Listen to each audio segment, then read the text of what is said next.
Hey guys, this video is a response to Gorgor 1981's request for us to kind of share what our first weapon was, the first purchase weapon was.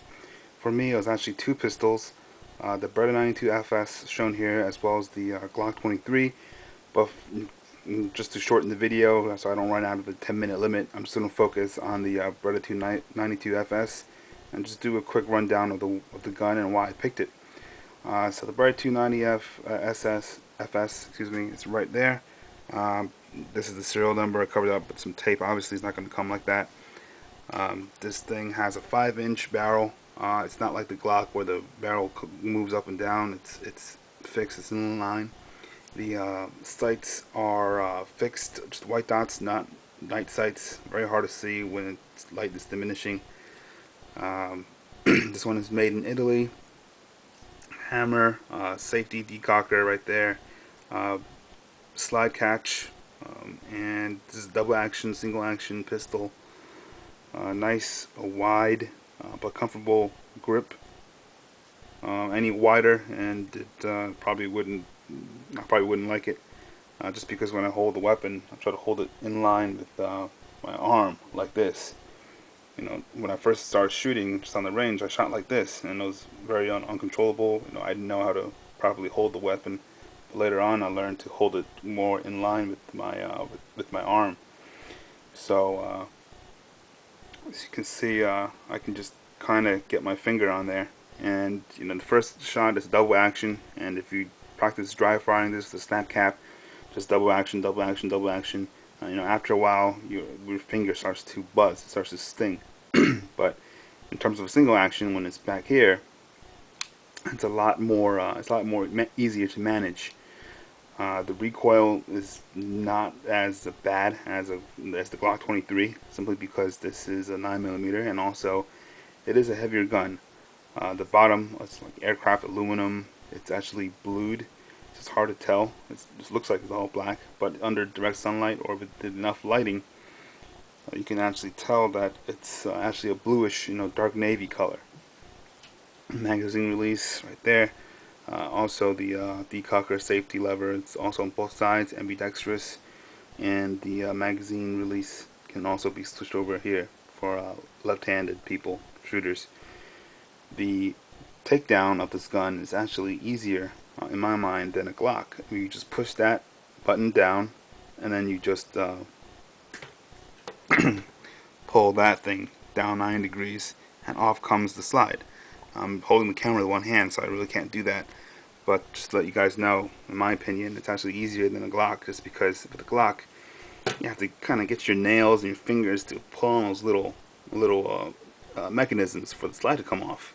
So if you don't have long nails, if your hands are kind of, let's say, greasy or dirty from whatever, it's hard to get that slide to come off. But for this, it's as simple as pressing the button and then pulling that lever down.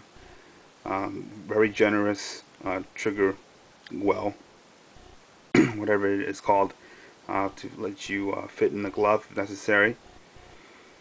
Right there, the recoil spring rod is actually plastic. I know some people don't like it, so they replace it with the steel rod. But for me, it's fine. I haven't noticed any problems. Even if there's a round in the chamber, a red indicator would come up letting you know that there was one. And here's an interesting feature of the weapon: is when you pull the hammer back, when the safety is off, red you're dead, the safety is on. When you pull the hammer back, one of the safety features is that the pin, it won't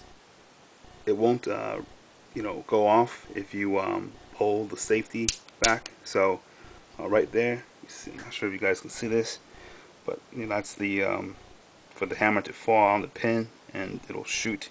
And notice how it's in the single action stage now. Much shorter pull, and if I'm holding it like I usually do, much more finger grip on that trigger.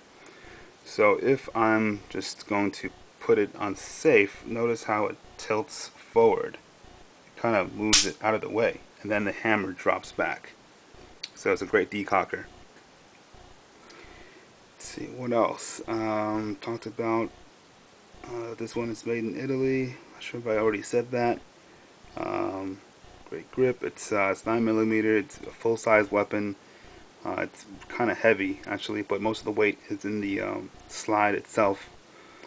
So the reason why I got this weapon, moving on, and also before I do that, just so you guys know, the the rounds that I have for this weapon for defensive purposes is it's the Winchester PDX-1 9mm. I forgot exactly what ring it is. So there it is. The reason why I got this weapon is because I went to the shop. I actually wanted to get a SIG sawer, either looking at the P229 or the P239 for concealed carry purposes, or perhaps even the P226 just for a range gun, kind of like what this will be for. When I went there, they didn't have any high capacity magazines, and what I mean by that is normally when you're speaking about high capacity magazines, if you don't live in my state or an anti-gun state, you're referring to any magazine that holds more than 15, 17 rounds. You're referring to one of the magazines like the Glock, 33 round magazine for the Glock 17, for the Glock 26, the Glock 19, you can fit in any of those weapons. Unfortunately, in the state that I live in, that's not the case. Any magazine that contains more than, right there, 10 rounds is referred to as a high capacity magazine. I can spend an hour, or more talking about the absurd gun laws that I have in this state, but just for point of reference from now on in my videos, just so you guys know, when I refer to a high capacity magazine, it doesn't mean more than 15, 17 rounds, it means more than 10 rounds.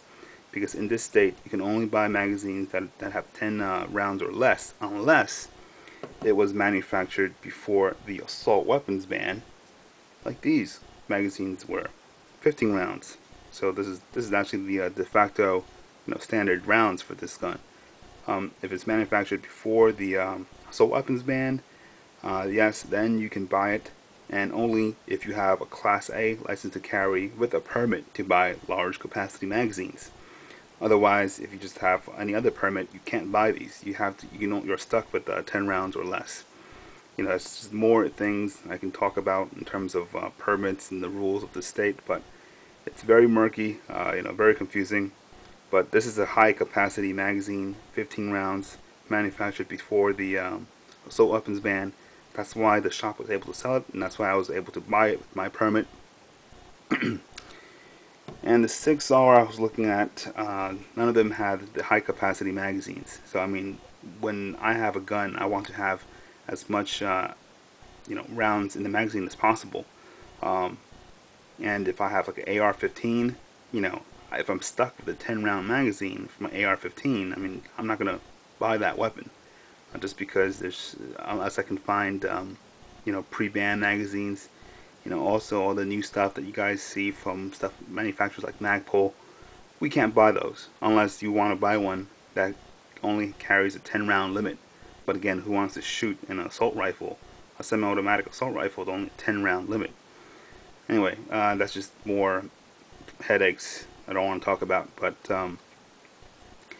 one final point I want to leave you guys with as to why I picked this weapon is simply because I grew up watching a lot of action movies. Arnold Schwarzenegger, Sylvester Stallone, Bruce Willis in the 80s and 90s, and you see this gun in Lethal Weapon with Mel Gibson, with Die Hard with Bruce Willis. Just a lot of good guys in the action movies had this gun, and it was also the time when when I was living in New York at the moment, when the New York NYPD switched from their service revolvers to this semi-automatic pistol, and it created a lot of buzz. So that's another reason why I got this weapon. Also, the military has it. They call it the M9. The only difference I can see is that this part right here, it's a little bit different. And this before it was called 92F, where the slide actually broke after thousands of rounds, but then they fixed it and called it 92FS. So pretty much the military version. So those are the reasons why I picked it. Grew up with the weapon in the media, so it's very iconic, and that's why I got it. So thanks for watching, and any questions, concerns, let me know.